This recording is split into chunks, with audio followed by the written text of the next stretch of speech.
Morning, everyone. My name is Rick King. I'm the Chief Technology Officer at Thompson Reuters Legal in Egan by day. Over the last 15 months, day and night, I've had the privilege to serve as the chair of the Minnesota Ultra High Speed Broadband Task Force. I, along with my colleagues, am here to present our report as required by law that we created last April. So you have in front of you the report.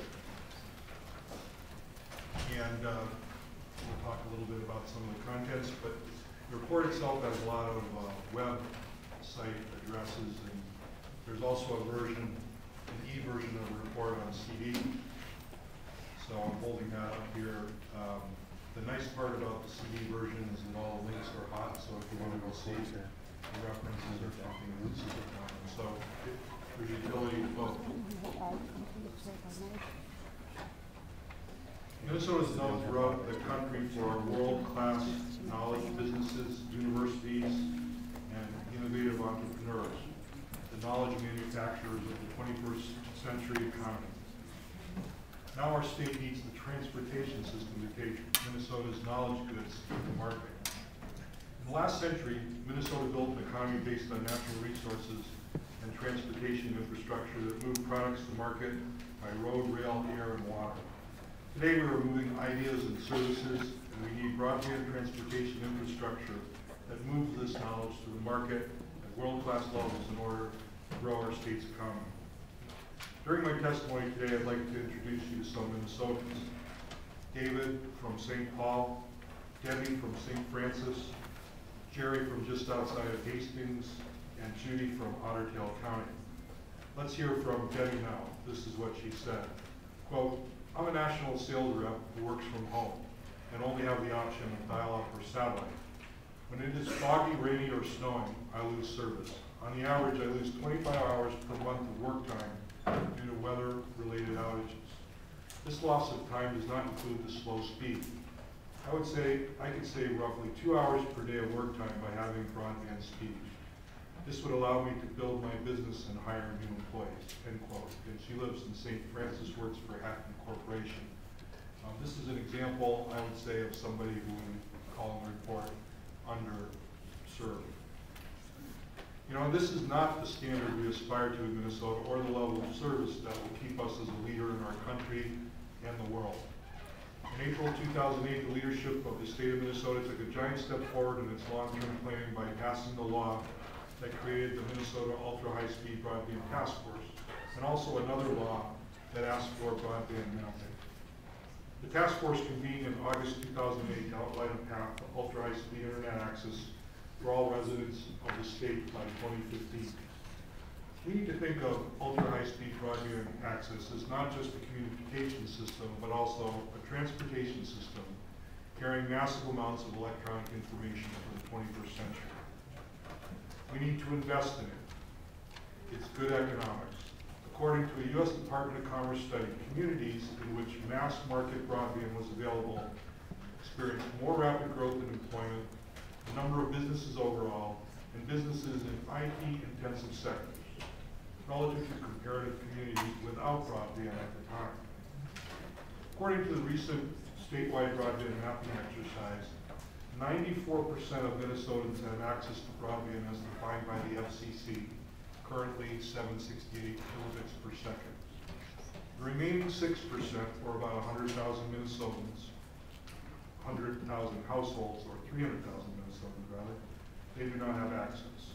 If you take a look at the same data, but use our proposed goals for 2015, those goals that were generated by the task force, only 17% of Minnesotans meet the minimum threshold.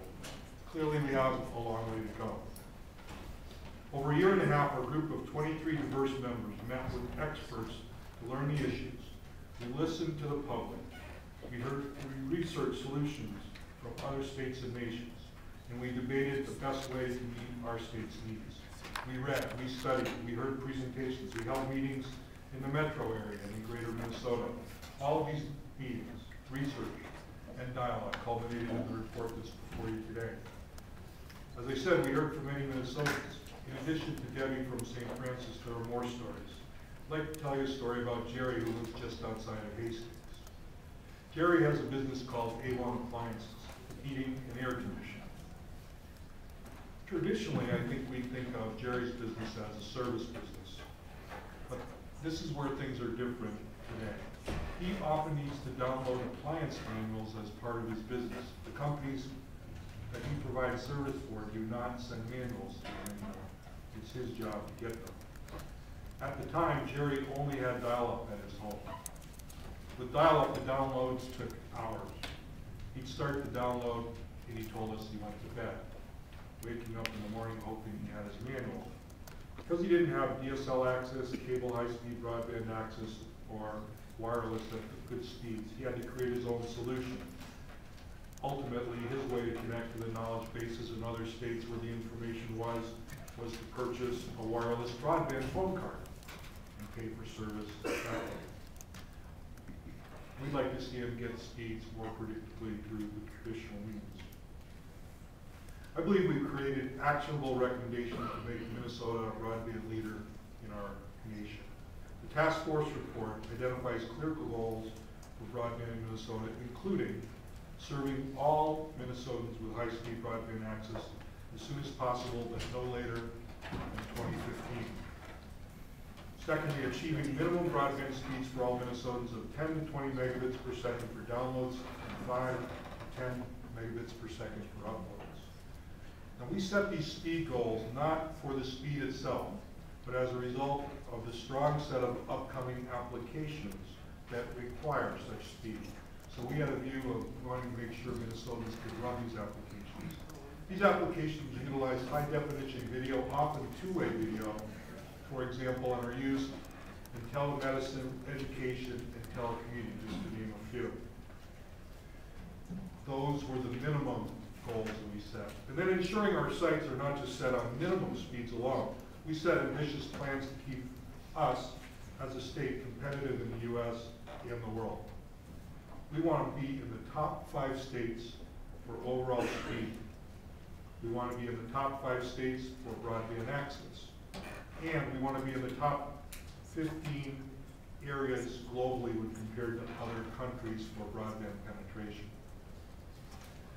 Just a side note on this, as far as the states are concerned today, in terms of penetration and speed, the documentation in the report, best case suggests we're number 14, worst case we're about 24, so somewhere depending on how you measure it. Developing state policies that facilitate private-public partnerships and encourage broadband expansion through tax incentives for individuals, businesses, and internet providers is another recommendation. Forming an advisory council, the Broadband Advisory Council of Minnesota, to monitor our progress toward these 2015 goals and to further study complex issues such as funding and security. We found funding to be a major issue that we looked at. There's significant information about it in the report. There's great detail about what other states are doing, both in terms of ongoing councils as well as funding mechanisms. But frankly, we didn't have the expertise on our task force to really tackle funding. And I would suggest to you that when we talk about implementing the ongoing council, that all of you consider financial acumen and funding mechanisms as one of the criteria for membership on that, at least some portion of it. Let me go back to the minimum speed goals for a moment. Many question how a specific number can be pegged. And you know, some will say it's too low and not ambitious enough. Others will say it's too high and unachievable. Our task force believes it's just right. We selected the minimum based on the bandwidth that's required to provide new and emerging applications that will enhance the lives of Minnesotans. Those things that they could get today and certainly will have by 2015.